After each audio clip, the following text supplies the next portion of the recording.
본문에서 바울은 로마 교인들이 예수 그리스도의 몸, 다시 말하면 예수 그리스도의 죽으심으로 말미암아 율법에 대하여 죽임을 당하였다. 이게 이제 우리가 배우는 교리지 않습니까? 이건 이제 사실인 동시에 분명한 성경적 근거가 있는 교리다 그 말이에요. 그런데 바울이 지금 이 말을 하고자 하는 것이 아니고, 우리가 바울의 이 말을 잘못 이해하게 되면 문자적으로 우리가 학습해서 예수 그리스도의 죽으심으로 말미암아 우리는 율법에 대하여 죽은 사람들이다 라고 율법에서 해방되었다고 하는 그런 문자적 의미에 갇히게 됩니다. 바울은 만약에 바울의 말이 여기서 끝났다면 그건 진짜 우리가 자유와 해방을 얻는 거예요. 그러나 바울의 말이 만일 여기서 끝나지 않고 이 교리가 다른 어떤 말씀으로 연장되고 있다면 우리가 이 말씀을 잘 살펴보아야 할 분명한 이유가 존재하는 겁니다. 화살표 뒤를 보시면 본문을 직역을 했습니다. 앞에 말은 빼고 이는부터 그리스도의 몸으로 말미암아 율법에 대하여 죽임을 당하였으니, 그러면 왜 예수 그리스도의 그 죽으심이 우리를 율법에 대하여 죽게 하는 그러한 역할과 역사를 하느냐, 그리고 그러한 실제적 역할과 역사가 아닌 교리적으로 머무는 사람들과 이것이 실제가 되는 사람들은 어떤 차이가 있느냐 하는 것을 바울이 로마 교회의 복음을 또 전하고 있는 거예요. 우리가 이걸 잘 듣고 이해하고 깨달아야 된다는 겁니다. 이는 그 말이에요. 한글은 다르니 곧 죽은 자 가운데 살아나신 예수님이지요. 예수님께 간다는 말인데 우리가 뭐 언제 갔습니까? 가는 게 아니고, 다르니 곧 죽은 자들로부터 살아나신 그 예수 그리스도께 대하여 살아가게 한다 그 말이에요. 그 말은 다른 말로 하면 또 무슨 말이냐면 곧 하나님께 대하여 열매를 맺게 하려 함이라 그 말이라는 거예요. 다시 말하면 예수님이 십자가에 죽으셨어요. 우리가 그것을 믿음으로써, 그것을 믿기 이전에 이미 예수님의 죽으심은 우리로 하여금 그 예수님의 죽으심과 예수 그리스도를 영접하는 사람들을 통해서 그 사람들 개개인이 율법에 대하여 죽임을 당하는 그러한 능력과 역사를 가지고 있다는 말이에요. 그런데 오늘날 우리는 이것을 교리적으로만 가지고 있어요. 바울은 지금 이것을 실제로 얘기를 하는 거예요. 이것이 만일 로마 교회 성도들에게 실제적으로 일어나고 있다면 어떻게 표현을 해야 되냐면, 여러분들이 율법에 대하여 죽음을 당했기 때문에 여러분들은 지금 여러분들 같이 열매를 잘 맺고 있는 겁니다. 이렇게 말을 이어가야 되는 거예요. 그렇죠? 그 실제면, 저와 여러분들의 실제라면, 저와 여러분들이 예수 그리스도의 죽으심을 믿고 그 죽으심에 참여했잖아요.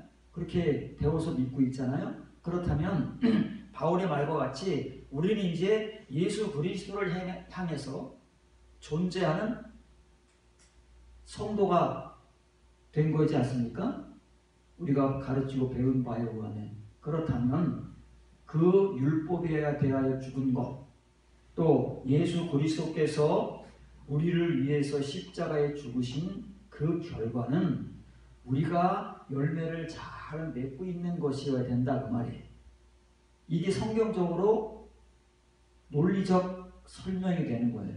그런데 바울은 처음에는 로마 교인들이 예수 그리스도의 죽으심으로 말미암아 율법에 대하여 죽임을 당한 것 사실이다, 이런 이제 교리적 선포를 하는 거예요. 그 다음에 이 교리적 선포가 로마 교인들의 실제적 신앙과 삶이 되기 위해서는 뭐가 필요하냐면 열매가 필요하다는 거예요.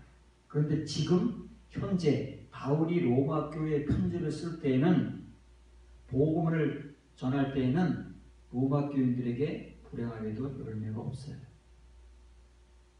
초신자들 아닙니다. 로마 교회 믿음이 온 세상에 전파될 정도로 오늘날 우리와 같이 오랜 신앙생활을 하고 교회 생활을 하고 믿음이 좋은 거예요. 그런데 열매는 없어요. 바울은 그런 로마 교회와 우리들을 향해서 예수 그리스도의 죽음이 우리를 그 교리를 믿고 그 복음을 영접하는 사람들이 율법에 대하여 죽임을 당한 것은 교리적 사실인데 이것이 교리에 머물지 않고 실제적 믿음과 삶이 되기 위해서는 열매를 맺어야 된다는 말이에요. 그런데 로마 교회나 우리들이나 열매가 없다고 말이에요. 그래서 바울은 지금 로마 교인들이 열매를 그렇기 때문에 잘 맺고 있다고 말하는 거 아닙니다. 우리가 이 교리를 배워서 교리를 오랜 세월 믿고 있다고 해서 열매를 맺는 거 아니라는 거예요.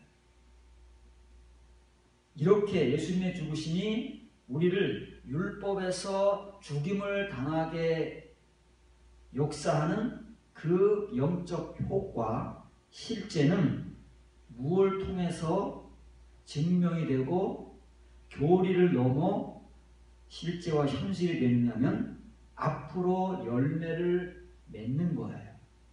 그래서 여기 보면 열매를 맺게 하려 함이라 말에 히나라는 말은 뭐뭐하기 위함이라. 앞에 콤마가 있는데 보기 싫어서 뺐을 뿐이에요.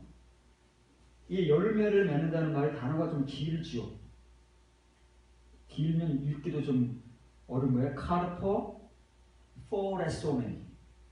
카르포 포레소멘. 이 포와 이 포는 발음이 영어의 P와 F 차입니다. 카르포 포레소멘. 이 소가 미래예요. 미래. 앞으로 로마 교인들은 앞으로 열매를 맺어요. 지금은 열매가 없어요. 우리도 열매가 없어요. 열매를 맺는다는 말은 참 좋은 말입니다. 누구든 열매를 맺고 싶지요. 여기 서 있는 우리 목사들이 설교를 하면서 교인들을 향해서 열매를 맺어야 된다. 성령의 열매는 이것이다. 열매를 맺지 않으면 안 된다. 성경에도 열매를 맺지 못하는 가지는 다 꺾여져서 아궁이에 던져진다. 불태워진다. 열매 없는 가지는 포도나무에 붙어 있을 수 없다. 해서 열매를 굉장히 강조합니다. 그래서 열매를 맺으라고 그러는 거예요. 말은 쉬워요. 그런데 사실 그렇게 설교하는 여기 서 있는 나나 우리 목사들이 과연 교인들에게 설교하는 대로 우리는 열매를 맺고 있느냐 그 말이에요. 엄밀히 말하면 그렇지도 않아요. 그냥 우리는 설교를 할 뿐이에요. 이게 우리 현실입니다. 목사나 교인들이나 열매를 맺는다는 말은 좋은 말이에요. 성경의 말이니까, 말씀이니까. 그러나 현실과 실제 속에서 성경에서 말하는 열매들이 우리에게 맺혀지느냐 하는 것은 문제는 다른 거예요. 이렇게 교리와 실제, 성경의 말씀과 우리의 삶은 그만큼의 괴리가 있는 거예요.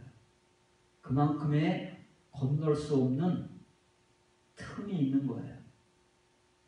이 문제를 해결하게 하기 위해서 바울이 지금 복음을 쓰는 거예요. 로마서 7장은 이런 교리에 얽매여 있는 사람들에게 어떻게 하면 이러한 믿음도 가지고 있고 그 교리를 따라서 신앙생활을 열심히 하고자 하는 사람들이 실제적 개인의 신앙생활 속에서 고민하고 갈등하고 남들이 알지 못하는 자기만의 그 공간과 세계 속에서 고민하고 갈등합니다. 내가 좀 믿고 싶은데 참 믿고 싶고 순종하고 싶고 말씀대로 살고 싶고 하나님의 뜻에 따라 섬기고 싶은데 마음은 늘 기도할 때마다 교회에 와서 말씀을 듣고 은혜 받을 때마다 그런 감정으로 충만한데 실제적 삶에서는 늘 실패한단 말이에요. 마음과 같지 않게 그러한 우리의 모습이나 삶이 나타나지를 않는다는 거예요. 이거 어떻게 하느냐 그 말이에요. 이것이 하나님을 믿는 모든 사람들의 현실이고 반드시 넘어가야 되는 장벽인데 그걸 어떻게 넘느냐 그 말이에요. 바울이 지금 그 얘기를 하기 위해서 이런 서두를 꺼내는 거예요. 그렇기 때문에 지금까지 우리가 교회에서 가르치고 배워온 교리적 문제가 틀렸다는 말은 아닙니다. 틀린 말도 아니에요. 맞는 말이지만 그것이 교리적으로만 머물러 있는 사람들에게서는 열매는 존재할 수 없어요. 열매는 없어요. 저와 여러분들이 지금까지의 신앙생활을 통해서 그러하듯 성경에 나타나는 성령의 열매, 예수님과 하나님께서 우리에게 요구하시는 열매, 그런 것들은 없다고 말해요. 열매를 맺다라는 말이 길지요? 카르포포레오라는 말이 열매를 맺다예요.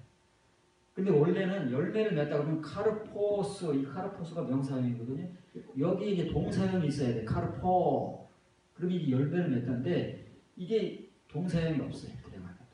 그래서 구약 성경이나 신약 성경에 열매를 맺다라는 한글이 나오잖아요. 그럼 동사가 없어요.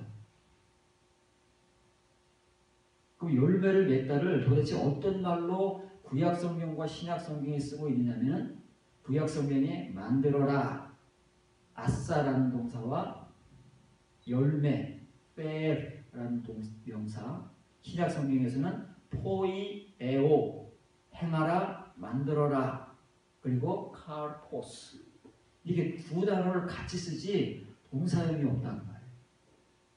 그래서 열매를 맺어라 라는 이 동사예요. 이게 단어의 뜻이 열매를 이제 맺으라 그 말, 맺는다 그 말이에요. 근데 이 단어는 복합어예요.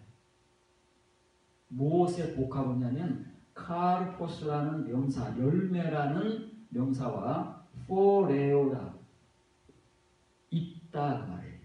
우리가 있다 그러면 보편적으로 옷을 입다 아닙니까? 옷을 입다 그러고 보편적으로 성경에서도 그래서 이 포레오라는 동사가 신약 성경에 딱 6번 사용됩니다.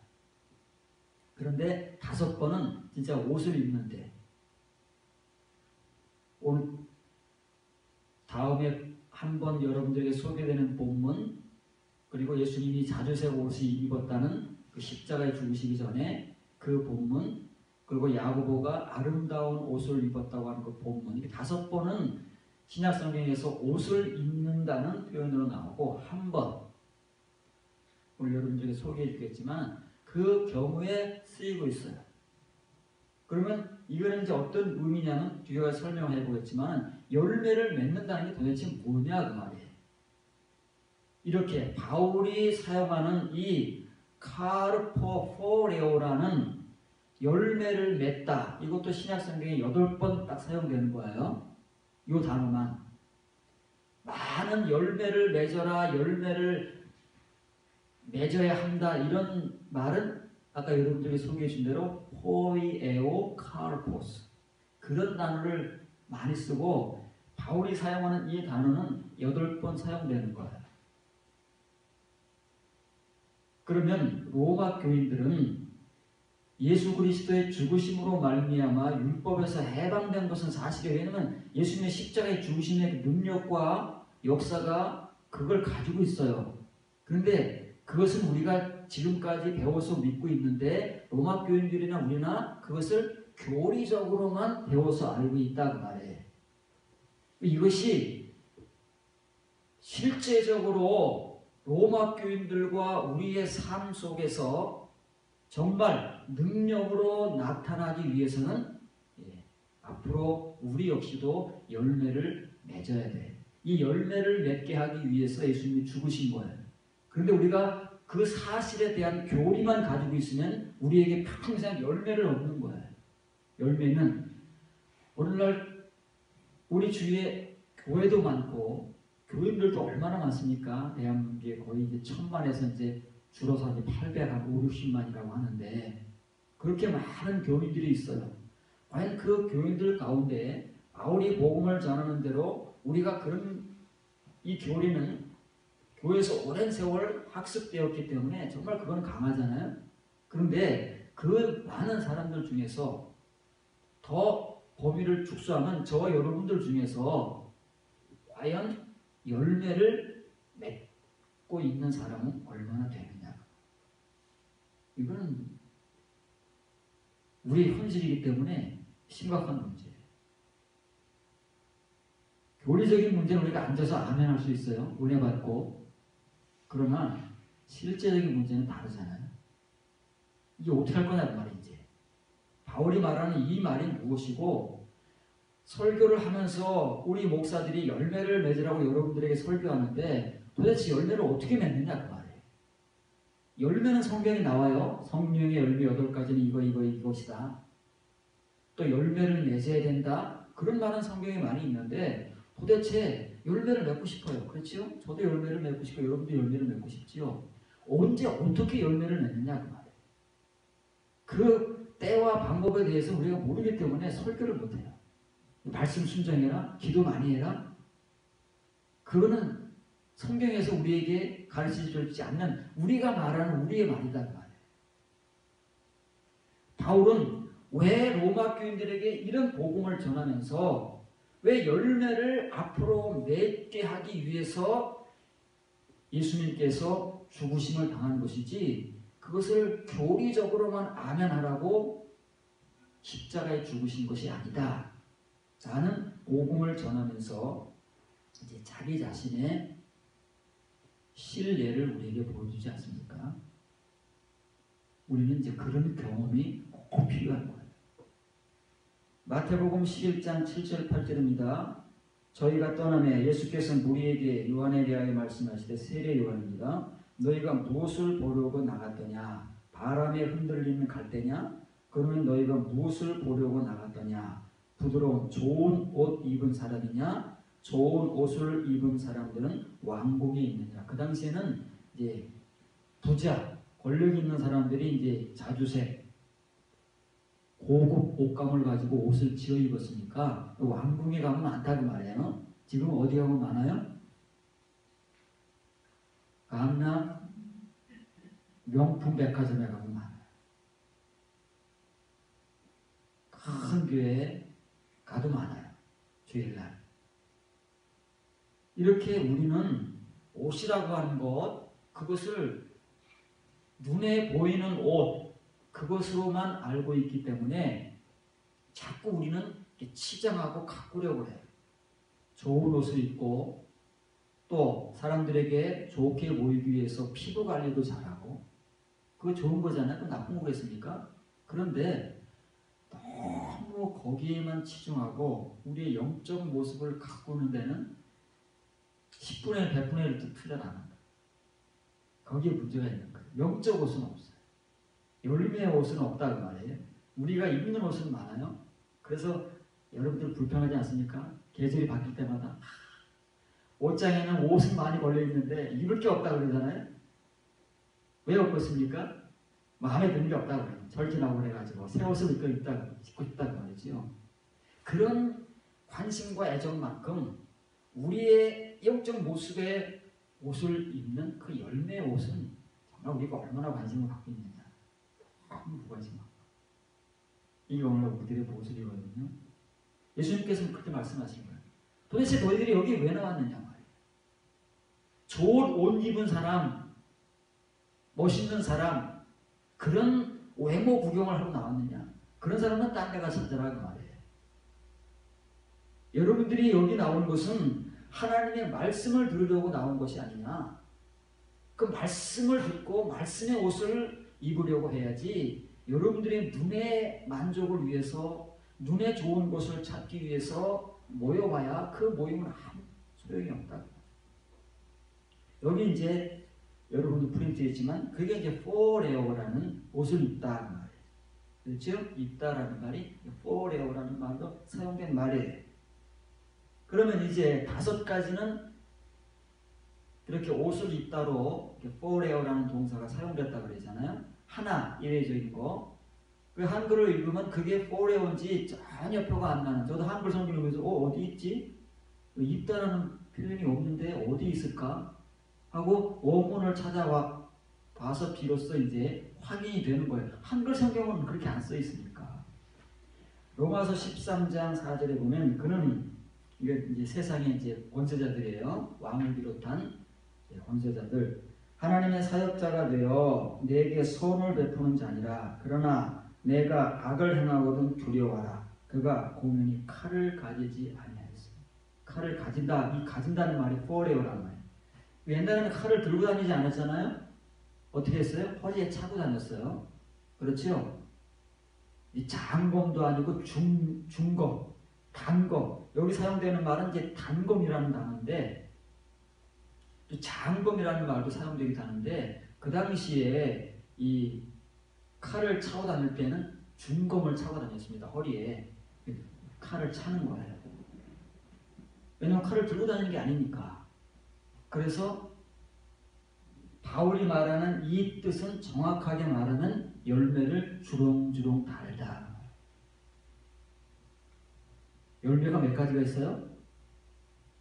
성령의 열매가 8가지지 그 외에 열매들 많습니다. 주렁주렁 다는 거예요. 열매 옷을 우리가 열매를 주렁주렁 달고 다녀요. 근데 너무 초라해요. 우리의 겉모습은 좋은 옷을 입고 사람들 앞에 화려하게 보일 수는 있어도 하나님께서 우리를 보시는 영적 모습은 너무 초라하고 가난하고 헐벗고 굶주리고 그런 모습들이다 그 말에 불행하게도 우리가 이걸 못 봐요. 봐야 되는데 하나님께서 보여주셔야 볼 수 있어요. 지금 봐야 돼요. 지금 못 보면 하나님 앞에 가서 보게 되면 그때는 너무 늦었다. 그때는 기회가 없어요. 시간도 없고요. 지금 봐야 시간이라도 있고 기회라도 있는 거예요.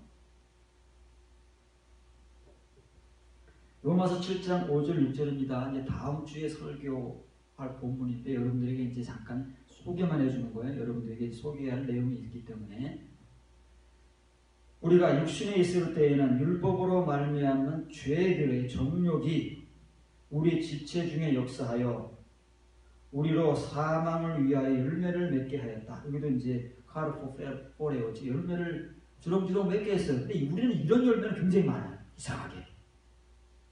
이런 열매는 막 남이 막 강조하지 않고 권면하지 않아도 스스로 잘 맺어요. 그래서 지금 우리 이 몸에는요 눈에 보이지 않지만 이런 죄의 열매들이 막 주렁주렁 맺어졌어요. 여러분 보이십니까? 안 보이죠? 봐야 돼요. 지금 바울은 그런 모습을 우리에게 보여주기 위해서 로마 교인들의 이 복음을 지금 서두로 쓰는 거예요. 이걸 볼 수 있는 사람들만이 이런 복음을 전하는 것이지 이거 보지도 못하면서 열매를 맺으라 뭐 그거 아무나 그건 문제적 나열 우리의 소리에 불과한 거예요. 이제는 우리가 얽매였던 것에 대하여 죽었으므로 율법에서 벗어났으니 7장 4절 말과 똑같죠? 예수님의 죽으심으로 말미암아 얽매였던 것, 다시 말하면 율법에 대해 죽고 율법에서 벗어났다 이거예요. 이거 교리입니다. 그러면 우리는 여기서 끝이잖아요. 항상 교리라는 것은 거기서 끝이에요. 이론이라는 것은 이걸 넘어가지는 못해요. 그러나 성경의 복음, 바울의 복음, 사도들의 복음, 신구약 성경의 말씀들은 이렇게 먼저 교리를 우리에게 주는 것은 사실이지만 교리에 머물도록 절대 놔두지 않습니다. 반드시 주의 말씀들은 이 교리에 근거하여서 우리로 하여금 이 교리를 우리의 믿음의 삶, 신앙의 삶 속에서 혹은 삶을 통해서 펼치도록 요구하는 거예요. 그게 하나님의 뜻이기 때문에 이러한 교리와 내용들을 우리에게 주신다고 말이에요. 그리고 이런 교리의 내용들은 누군가를 통해서 실제로 하나님께서 역사하신 것이다 그 말이에요. 예수님을 통해서 역사하셨던, 선지자들을 통해서 역사하셨던, 혹은 사도들을 통해서 역사하셨던 그런 이제 사실들을 근거해서 먼저 교리로 말씀을 주시고 그 다음에 이 교리를 어떻게 하면 하나님의 성도들의 실제의 신앙생활 속에서 펼쳐나갈 것인가 하는 것을 요구하는 거예요. 그리고 하나님은 그렇게 우리를 만드시기를 원하신다 그 말이에요. 예, 뒤에 말씀이에요. 자, 그러면 이제 율법에서 죽고 벗어났으면 그럼 이제 뭐예요? 그거 아멘하고 그거 할 초보 지식을 반복적으로 반복 학습하라는 겁니까? 히브리서 기자가 말하는 대로 그는 할 만큼 한 거 이제는 그만해도 돼요. 언제까지도 계속 반복해서 그러면 초보의 말씀들을 또 배우고 또 학습하고 또 아멘하고 이러고 있을 거예요. 앞으로 나가야 되죠. 우리가 가르치지 못하고 배우지 못하는 그 깊은 말씀들을 향해서 나가야 되는데 우리는 서로가 거기에 머물러서 다람쥐 쳇바퀴 돌듯 때가 되면 계속 반복적으로 복습하고 학습하고 하고 있다 그 말이에요. 그러면 바울은 우리를 어디로 인도하느냐? 열매를 맺는 곳으로 인도하는 거예요. 7장 4절에서는 7장 5절에서는 영의 새로운 것으로 섬길 것이요 율법의 묵은 조문에 묽은 것으로 아니할지라. 우리가 율법에 대해 죽었다는 것은 도대체 무슨 살이냐 그 말이에요. 그 의미가 뭐냐 그 말이에요.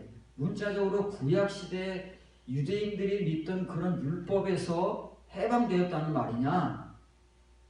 그럼 로마 교인들이 그게 뭐가 필요하겠어요? 그 유대인들에게만 필요한 것이지 로마 교회는 유대인들만 있는 게 아닌데 헬라인들도 많은데 지금 바울이 그럼 유대인들의 로마 교회 유대인들에게만 지금 복음을 전하겠어요? 편지를 쓰겠어요? 그러면 헬라인들도 많은데 이방인들도 그럼 유대인들과 헬라인들 이방인들의 공통점이 뭐겠어요? 바울이 말하는 율법은 유대인들의 율법만이 아니다 그 말이에요. 바울이 말하는 율법은 우리가 유대인들이 그 불의 율법을 겉으로 드러난 문자로만 읽어서 그 문자로만 가지고 있었던 것 같이 오늘날 이 교리와 말씀들을 문자적으로만 가지고 알고 배우고 학습하는 것을 일컬어 율법이라고 하는 거예요.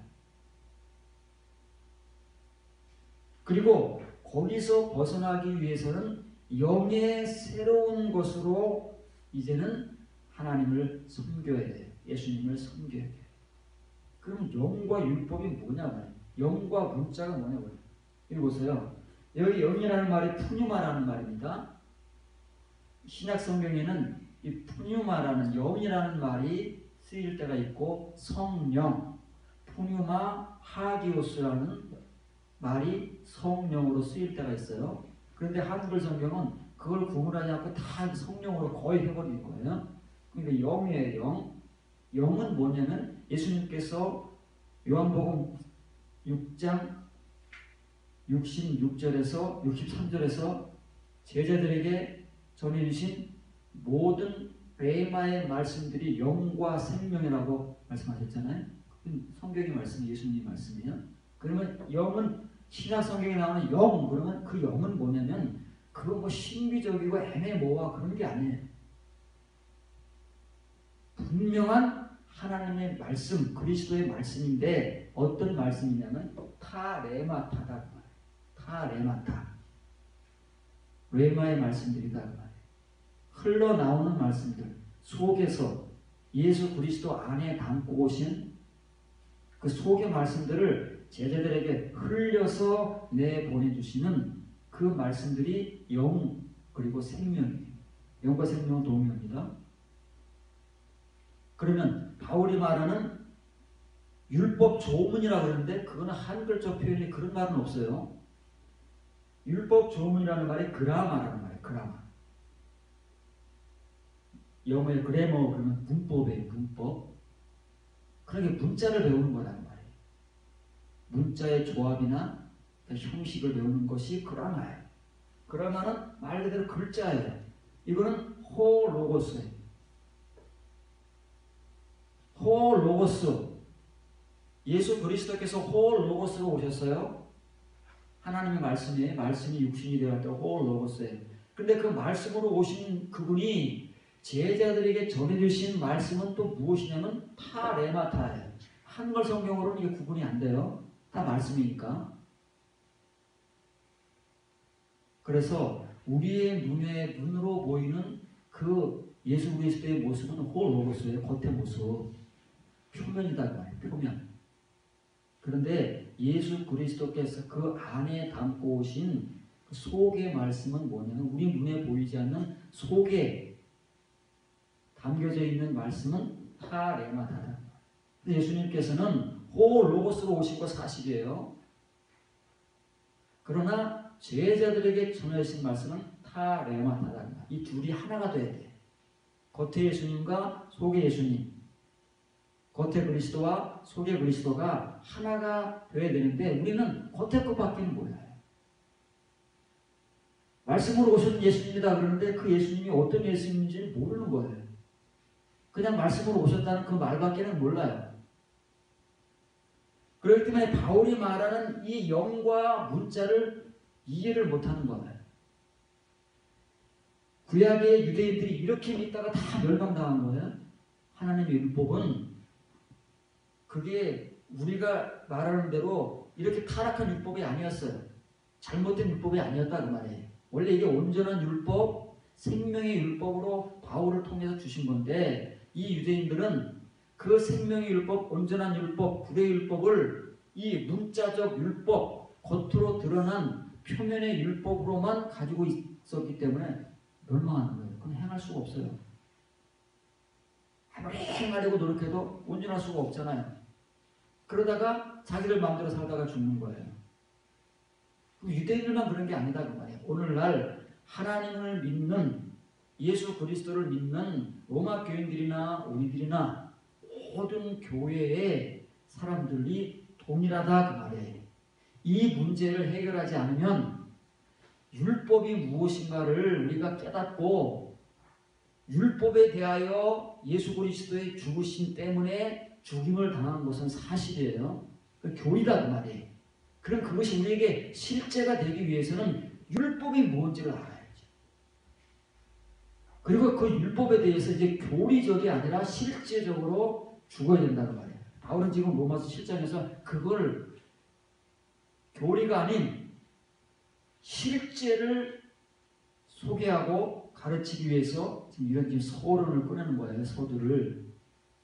그런데 우리는 여기에만 머물러 있잖아요. 교리에만 머물러 있어요. 그러니 우리에게는 아무런 열매도 성도의 삶도 없어요. 그러니 시간이 가면 갈수록 더 강팍해지고 더 거룩해져 가는 것이 아니라 오히려 더 육신적이 되어가고 불쾌해져 가는 거예요. 이걸 우리가 해결할 수가 없기 때문에 그래요. 마태복음 13장 19절 23절입니다. 길가 23절만 있습니다. 좋은 땅에 뿌려졌다는 것은 말씀을 듣고 깨닫는 자니 결실하여 어떤 것은 100배, 어떤 것은 60배, 어떤 것은 30배가 되느니라 하시더라. 이게 좋은 땅에서 열매를 맺는다고 하니까 좋은 땅에 대해서 하고 말을 하는 거예요. 우리가 말하자면 캠페인을 하는 거예요. 캠페인. 좋은 땅이 됩시다. 어떻게 좋은 땅이 되는가요? 기도 열심히 하고 똑같아요. 항상 우리가 방법을 요구하게 되면은 방법을 모르기 때문에 기도 열심히 하고 교회 열심히 나오고 봉사 열심히 하고 그거 외에는 우리가 내세울 게 없다고 말이에요. 제시할 게 없어요. 왜냐면 이건 감춰져 있는 것이기 때문에 칼리토되어 있어가지고 이거 하나님께서 우리에게 아포칼리토 해주시지 않으면 볼 수 없는 말씀들이기 때문에 우리가 그것밖에는 말할 수 없어요. 그러면 지금 예수님의 이 씨 뿌리는 비유 가운데는 땅이 길가가 나오잖아요. 길가 딱딱한 땅. 완전히 그냥 굳어진 땅. 그 다음에 돌밭이 나오잖아요. 그래도 이제는 좀 길가보다는 나아서 흙이 있는데 흙도 있지만 돌멩이들도 많고 큰 돌멩이도 막 있다 그 말이에요. 거기에 씨가 뿌려져 봐야 땅이 깊지가 않기 때문에 그냥 햇빛이 쨍쨍 타오르면 말라 죽는다 그 말이에요. 가시덤불이 있어요. 뭐 그냥 무성해요. 막. 그걸 우리는 열매인 줄 알아요? 그 가시덤불이 무성한데 그 안에 씨가 떨어지면 그 가시덤불들이에요. 그 가시덤불들은 뭐예요? 우리의 욕심, 재물에 대한 탐욕, 세상에 대한 근심, 이런 잡다한 우리 열매들이에요. 아까 바울이 우리에게 소개해줬죠. 우리의 그 죄의 열매들이 막 주렁주렁 달려있어요. 그것들이 말씀이 떨어지면 합심해서 좋은 걸 합심해요. 이게 본능이에요. 본능. 죄의 본성은 뭐냐면 합심을 합니다. 합심을 해서 말씀을 눌러 죽이는 거예요. 목 졸라 죽이는 거예요. 죽을 때까지 목을 졸라요. 그래서 그 말씀이 역시 열매를 맺어요. 그러면 길가, 돌밭, 가시덤불, 이 세 땅도 존재하잖아요. 이 세 땅이 누구예요? 하나님 믿는 사람들이라니까요. 저 바깥에 있는 이방인들이 아니에요. 말씀을 듣는 사람들이다 그 말이에요. 교회에서. 근데 이 세 땅의 공통점은 뭐냐면은 말씀을 들어요. 길가에 있는 사람들도 말씀을 들어요. 들어서 무슨 말인지 몰라서 그렇지. 돌바이트에 있는 사람들은 말씀을 듣고 막 은혜 받아요. 기뻐하고 은혜 받고 아멘하고 그러는데 어려운 현실이 닥치면 손가락 넘어져서 그렇지요. 가시덤불 속의 이 교인들은요, 정말 교회 생활도 오래 하고 남들이 볼 때는 막 열매들도 많이 맺혀진 것 같아요. 무서운 것 같아요. 근데 그 열매들이라는 실체를 들여다보면 다 육신적인 것들이다.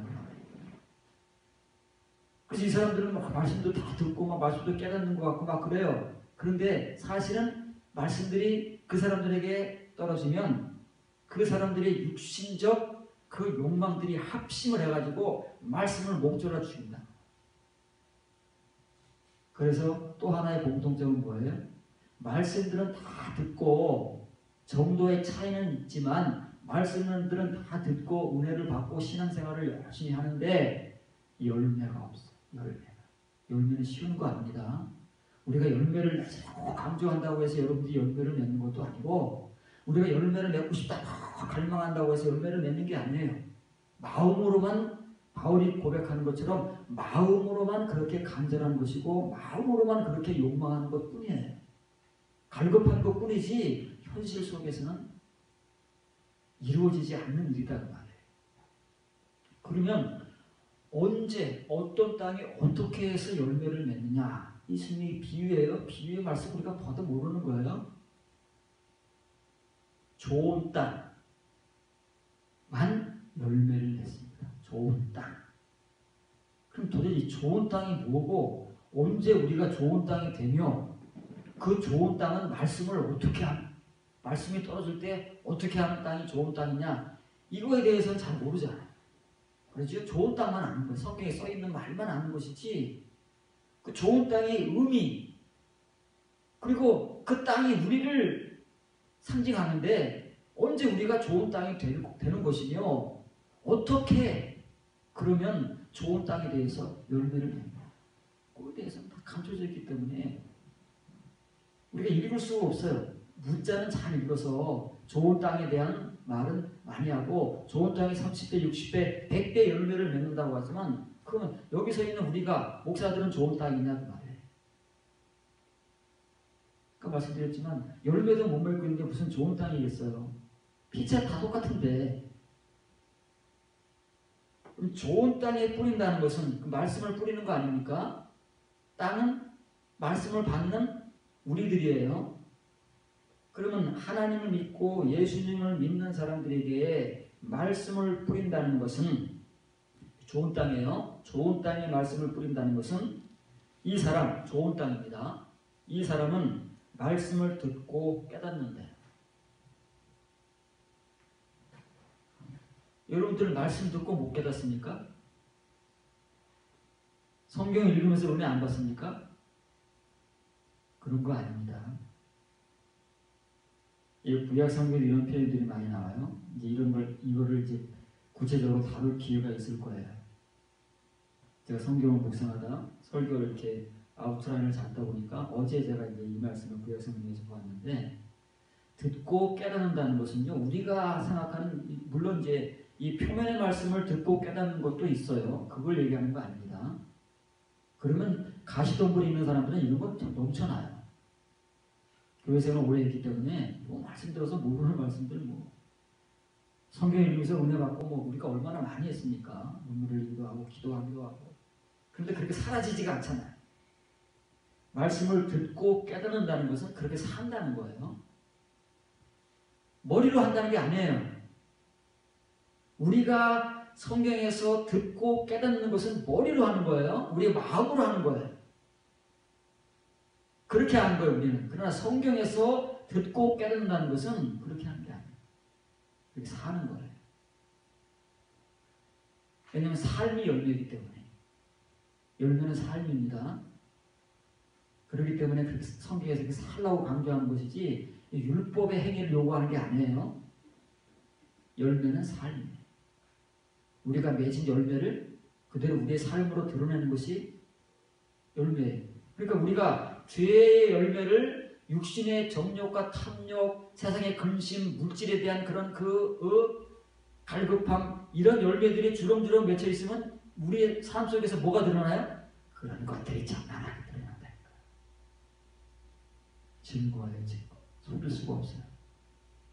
그런데 만일 성경에 기록된 성령의 열매라든지 이런 것들이 우리에게 혹 주렁주렁 매달려 있으면 우리의 삶을 통해서 그런 것들이 나타난다 그 말이에요. 그래서 믿음의 삶이라고 하는 거예요. 성경에서 베리 야고보가 믿음을 행함이라고 행위를 강조하는 게 아니다 그 말이에요. 무지한 사람들이 행위 구원을 야고보가 말한다고 오해하지만은 행위 구원을 말하는 게 아니에요. 성경의 맥락을 말하는 거다 그 말이에요. 그러면 여기 이제 깨닫는다는 말이, 성경에는 깨닫는다는, 한글 성경에는 이제 깨닫다 한 가지 표현밖에 없잖아요. 그러나 원래 원문 신약 성경에는 깨닫는다는 표현이 여러 가지가 있어요. 여러분들이 기회가 될 때마다 소개해 주지만, 오늘 예수님께서 말씀을 듣고 깨닫는다는 이 깨닫는 말은 쉬니엠이라는 말이에요. 쉬니온 분사예요. 현재 분사거든요. 쉬니엠이, 히에미라는 복합어예요. 히에미. 쉬는 함께라는 말이죠. 히에미는 보내라는 말. 뭐와 함께 보내는 거예요? 말씀과 함께 보내는 거예요. 말씀과 함께 같이 가는 거예요. 말씀 따로 나 따로 아니에요. 우리는 말씀 따로 나 따로지요. 말씀은 그냥 듣고 아멘하고 은혜 받는 것으로 끝이지, 그 말씀을 같이 말씀과 보내면서 그 말씀을 우리가 바깥으로 삶으로 못 드러낸다 그 말이에요. 그런데 예수님께서 말씀하시는 좋은 땅의 사람들, 성도들, 그 좋은 땅에 말씀이 뿌려지면 이 말씀은 어떤 말씀이겠어요? 홀로고스의 말씀이 아니고 문자의 말씀이 아니고 다 레마타의 말씀, 영과 생명의 말씀이에요.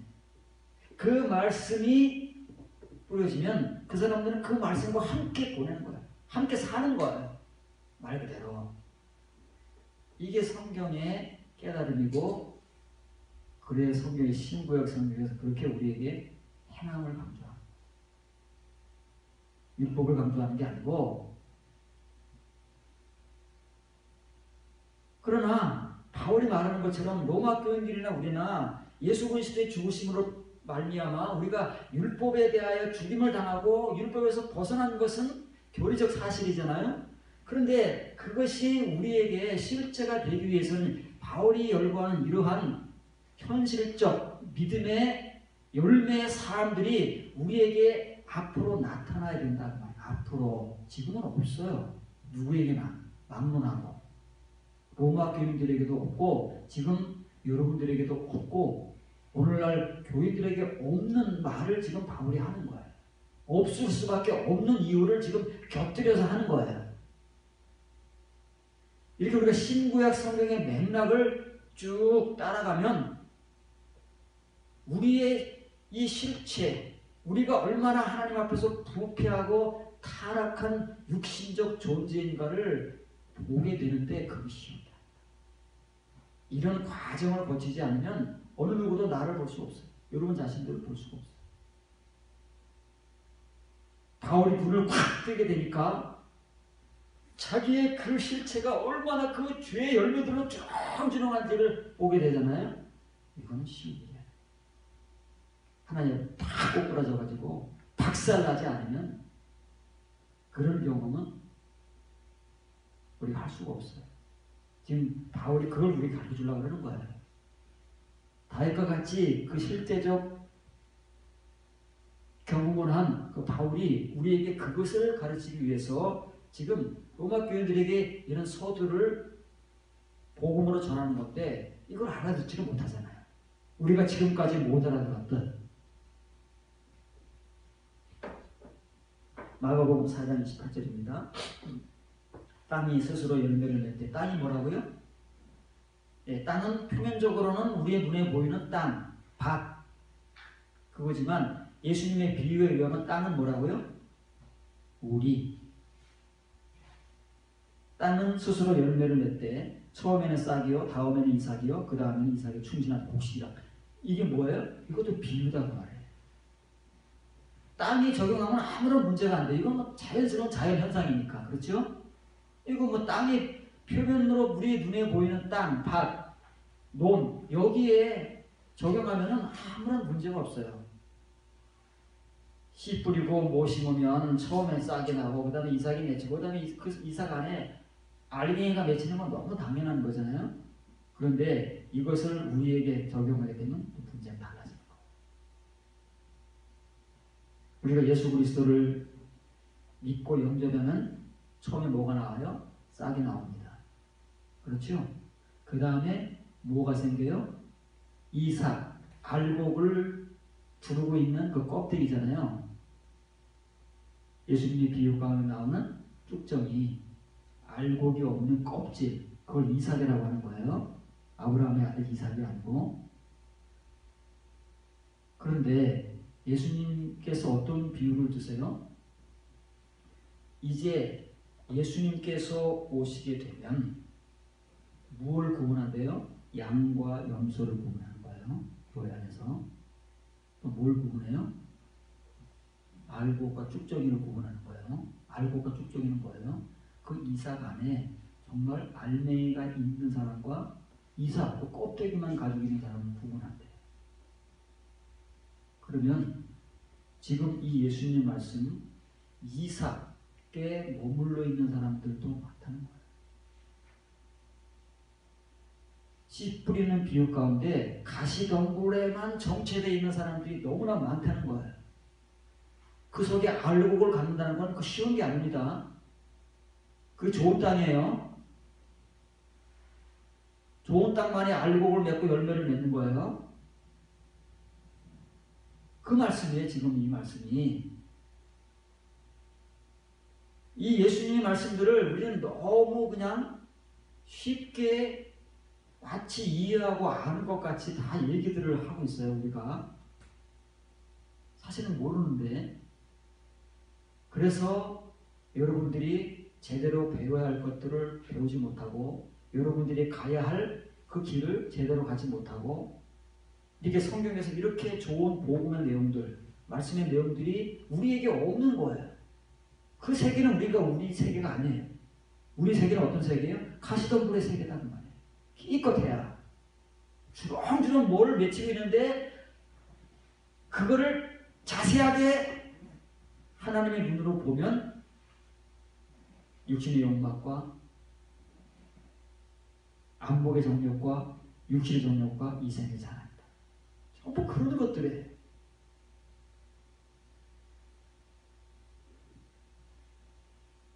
자, 그러면 이런 우리가 예수님의 말씀과 같이 언제 그 이삭 껍데기 안에다가 알곡을 치고 갈 수 있는 그 시간이 찾아오는가?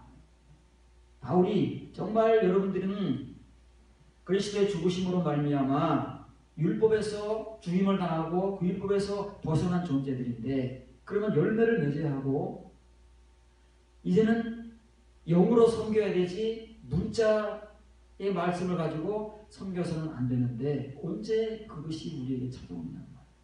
그게 중요한 거 아니겠습니까? 성경은 이런 걸 다루는 거예요. 이제 이 레마의 말씀들은 다 레마타의 복음은 이런 걸 다루는 거다 그 말이에요. 지금까지 우리가 다루지 못했던 이런 방법들, 우리가 좋은 땅으로 넘어가기 위해서는 어떤 과정을 거쳐야 되고 어떤 시간을 겪어야 되고 그리고 어떤 방법을 성경에서 발견해야 좋은 땅이 되어서 30배, 60배, 100배의 결실을 맺는 대로 그렇게 살 것인가. 그런 문제가 우리에게는 실제적이고 직접적인 문제가 된 거예요. 왜냐하면 이제 때가 점점 가까우면 가까울수록 이런 복음들이 전해지기 때문에 그런 거예요. 골로새서 1장 6절 보시기 바랍니다. 이 복음은 어떤 복음이에요? 바울이 로마 교회를 뿐만 아니라 신약 성경에 기록되어 있는 모든 교회들에 전하는 복음이에요. 그 교회들에 따라서 내용과 표현들은 조금씩 달라도 본질은 다 동일한 거예요. 복음의 본질은 어느 교회에 사도가 편지를 써서 복음을 전하든 다 동일한 거예요. 이게 복음이에요. 서신은 복음이에요. 편지가 아니에요. 마태가 쓴 글은 마태복음, 누가, 마가, 요한이 쓴 글은 마가, 누가, 요한 복음, 바울이 쓴 서신은 바울 복음 그런 거예요. 이 서신이 복음이다 그 말이에요. 이 복음이 이미 너희에게 이름에 너희가 듣고 참으로 하나님의 은혜를 깨달은 날부터 너희 중에서와 같이 또한 온 천하에서도 열매를 맺어 자라는도다. 여기 이제 또 깨달았다는 말이 나와요. 한글로는 똑같은 깨달음이죠. 마태복음 13장 23절에 예수님께서 말씀하신 듣고 깨닫는 자 할 때 그 깨달은 한글, 여기 나오는 그 깨달은 한글 같죠. 한글은 그러나 말이 틀려요. 말이 틀린데 같은 말로 알면 안 된다고 말이에요. 지금 이 골로새 교인들은 좋은 땅의 성도들은 아니에요. 아직 이 좋은 땅의 성도들이 되기 위해서 지금 거쳐가야 될 과정과 어떤 시점을 바울이 지금 복음으로 전하는 거예요. 우리가 이런 것들을 구별해서 잘 배워야 이렇게 예수님이나 사도들이 말씀하시는 그 말씀의 그 길을, 과정을 잘 가서 좋은 땅이 될 수도 있는 것이고 열매를 맺을 수도 있는 것이고 그리고 이렇게 하나님의 성도가 될 수도 있는 거예요. 그렇지 못하면 우리는 늘 우리가 학습하고 한계에 지어진 그 초보의 말씀들 속에서만 반복적 생활만 하고 있을 뿐이에요. 교리적 학습만 열심히 하고 있는 거란 말이에요. 너희 중에서와 같이 또한 온 천하에서도 열매를 맺어 자라는다. 여기도 카르포포레오라는 여러분 프린트에 있듯이 바울이 사용하는 거예요. 그렇죠? 바울이 로마 교회에 사용한 말 아니에요. 이건 어느 교회나 동일한 거예요. 로마 교회의 문제가 아니다는 말이에요. 이건 골로새 교회 문제, 고린도 교회 문제, 데살로니가 교회 문제, 에베소, 빌립보, 골로새 문제, 오늘날 우리의 문제 동일한 하나님을 믿는 교인들의 문제라는 말이에요. 열매를 맺는 것. 열매를 맺지 못하고 있기 때문에 지금 바울이 열매를 맺어야 된다는 그 복음을 전하는 거예요. 골로새 교회는 여러분들이 골로새를 읽으면 알겠지만은 골로새 교회 내용이 좋은 거예요. 참 좋잖아요. 골로새 교회, 에베소 교회, 데살로니가 교회 이런 교회들만 돼도 칭의의 신의 교회를 상당히 수준이 있는 교회들이란 말이에요. 칭찬받고 칭찬할 게 많은 교회들이에요. 고린도 교회는 지사리 욕먹을 게 많지만 이런 교회들은 칭찬할 게 많아요. 그럼에도 불구하고 이 교회들이 바울의 이 서신의 복음을 통해서 열매를 맺는 자들로 탈바꿈되어야 되고 이렇게 문자가 아닌 영으로 섬겨야 될 성도들로 탈바꿈돼야 되고, 이제 가시덤불의 땅에 정체되어 있는 성도들에서 좋은 땅의 성도들로 탈바꿈되어야 되는. 그래서 바울이나 사도들이 서신의 복음을 전하는 거예요. 이미 믿고 있는 사람들에게.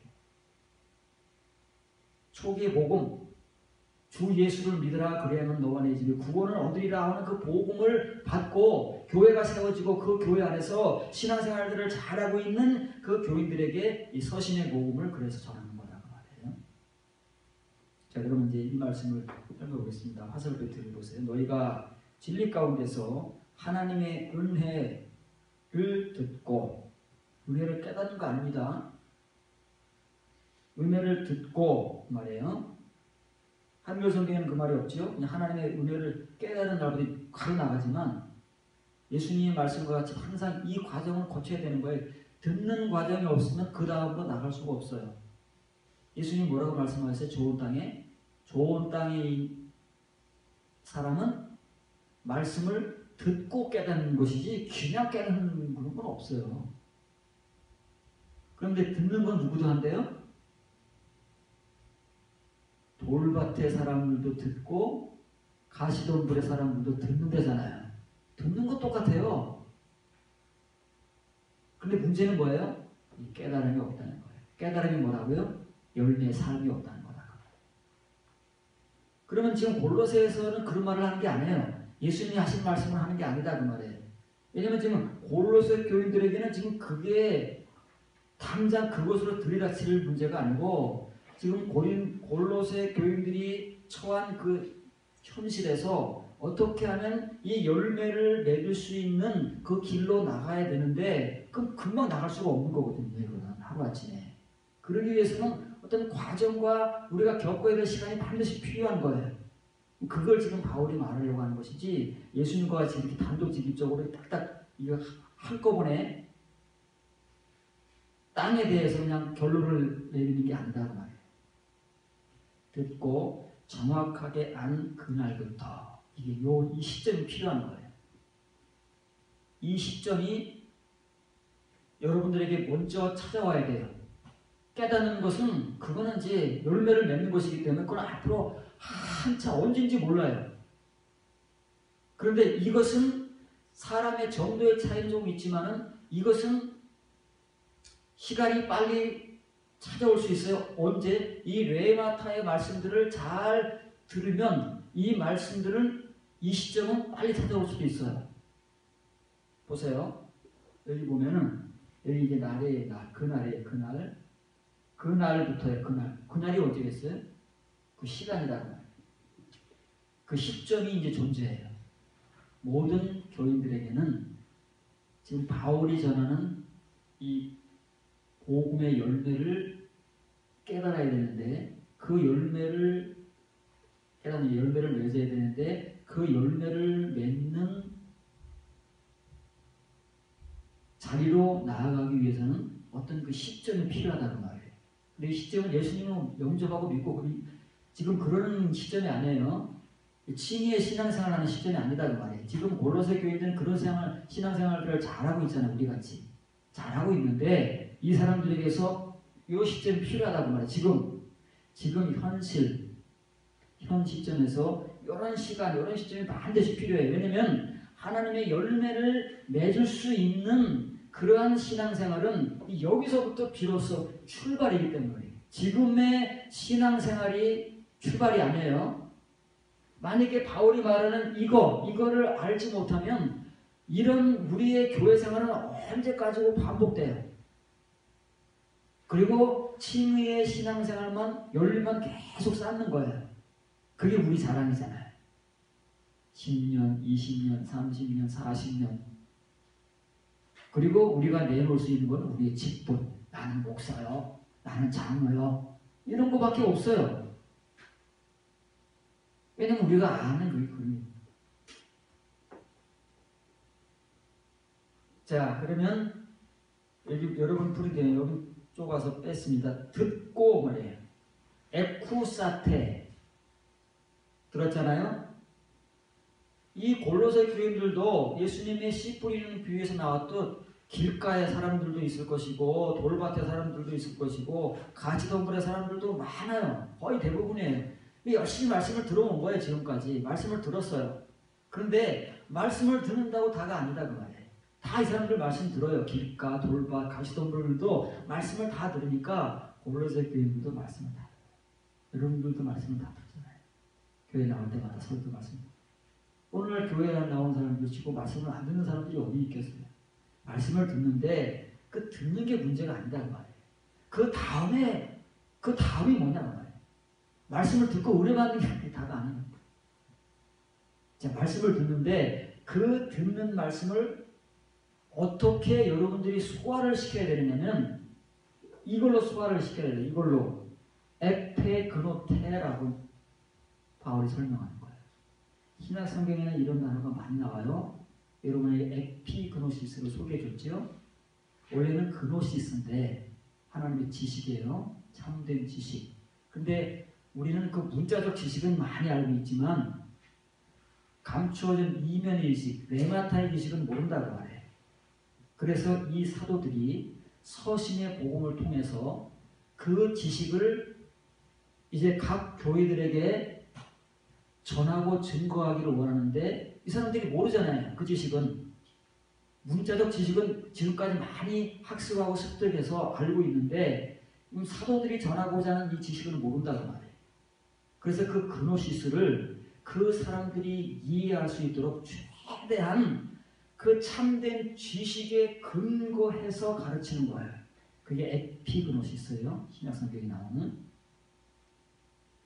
그러면 이제 골로새 교인들이 각자가 나름의 땅으로 존재하는 거예요. 길가의 땅, 돌밭의 땅, 가시덤불의 땅으로 존재해서 계속 지금까지 말씀을 들어왔어요. 주일마다 모이니까. 그때도 주일마다 모였어요. 우리만 주일마다 모이는 게 아니에요. 열심히 모여서 말씀을 듣고 신앙생활을 하잖아요. 들어왔어요. 그런데 이제는 그 지금까지 들어온 그 말씀 외에 이제 이 골로새 교인들에게 어떤 시점이 이제 주어질 거예요. 여러분들에게 어떤 시점이 필요해요. 이 시점이 필요한 거예요. 이 시점. 그 들은 말씀들을 여러분들이 그냥 아멘 은혜 받았다 그거 중요한 게 아니에요. 그건 누구나 다 하는 것이고 이런 문자적 지식의 설교들은 우리들이 지금까지 다 충분히 해온 거예요.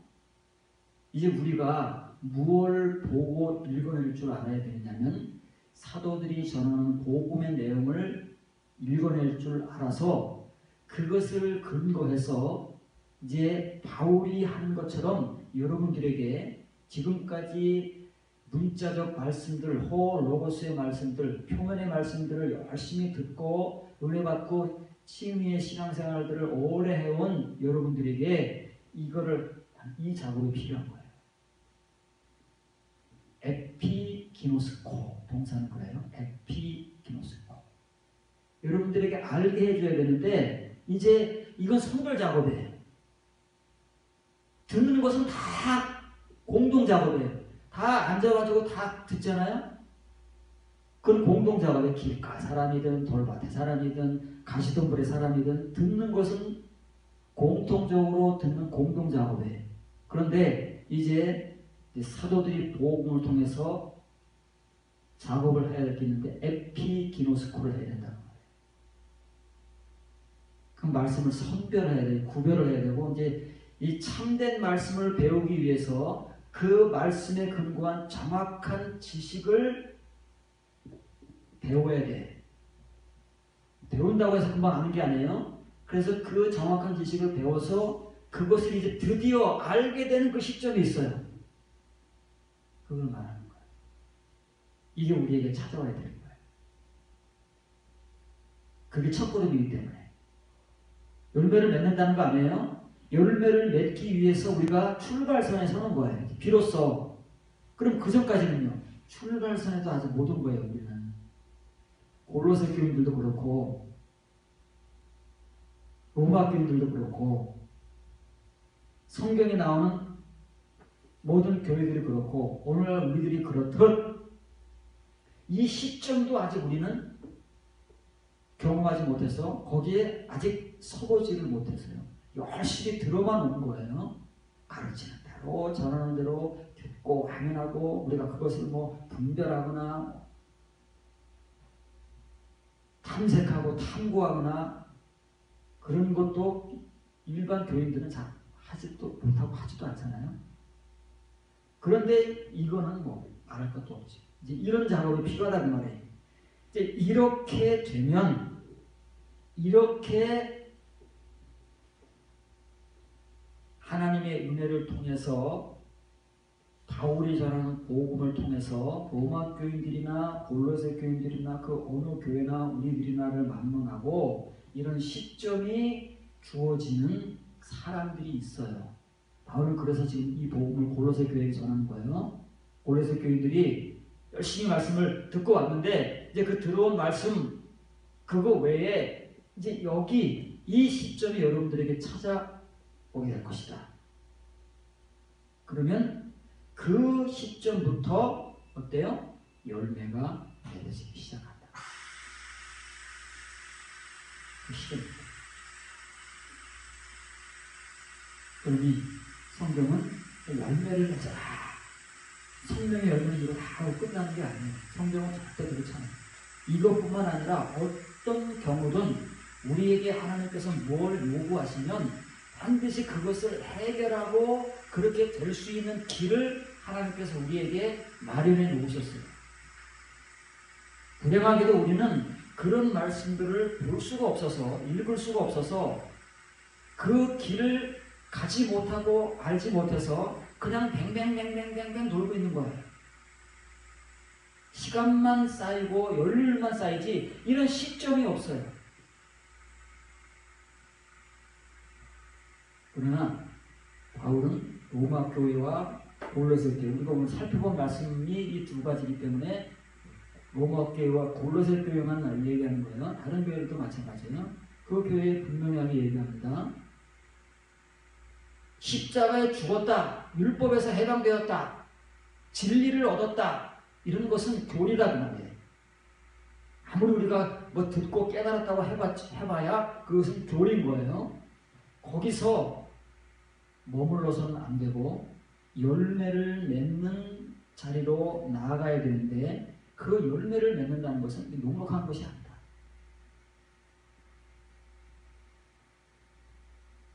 열매를 맺어야 되는 것은 사실이고 그 열매를 맺기 위해서는 성경의 말씀을 듣고 그 말씀과 함께 살아야 되는 거야. 살아야 돼. 다시 말하면 그 말씀이 곧 우리의 삶이 되어야 되는데 그것이 녹록합니까? 그러면 그것이 녹록하지 않은데 언제 그러면 그것이 우리 현실이 되느냐? 우리 현실과 너무 괴리가 있는데 그 시작은 여기에 있다는 말이에요. 그런 말씀들, 그런 내용들 예수님께서 제자들에게 다 전해주고 가신 그 레마의 말씀들 사도들이 전하는 이 서신의 복음의 내용들 이런 내용들을 정확히 우리가 알게 되는 그 시점이 있어요. 그러면 그 시점부터 열매를 맺을 수 있는 세계가 열리는 거예요. 우리에게. 이게 바울의 복음입니다. 그래서 로마서 7장 4절에서 바울이 로마 교회에 전하는 이 예수 그리스도의 죽으심은 바로 여러분들을 율법에서 죽게 만든 것입니다. 라고 하는 것에서 끝나는 우리의 그 교리, 학습은 아무런 힘이 없어요. 머릿속에서만 힘을 갖는 것이고 우리가 하여금 강팍하게 만드는 것이지 절대 바울이 말하는 열매를 맺게 하는 삶으로 나가게 하지 못한다.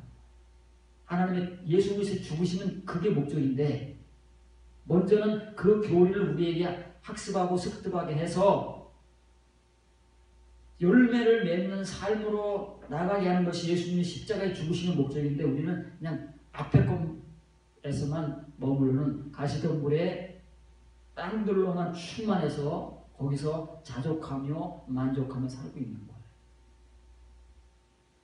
이제 우리가 우리 스스로를 돌아볼 수 있는 성도가 되면 참 행복한 거예요. 그 성도만큼 성경에서 행복한 성도가 없어요. 성경의 모든 증인들은 그런 자기 경험을 겪은 사람들이에요.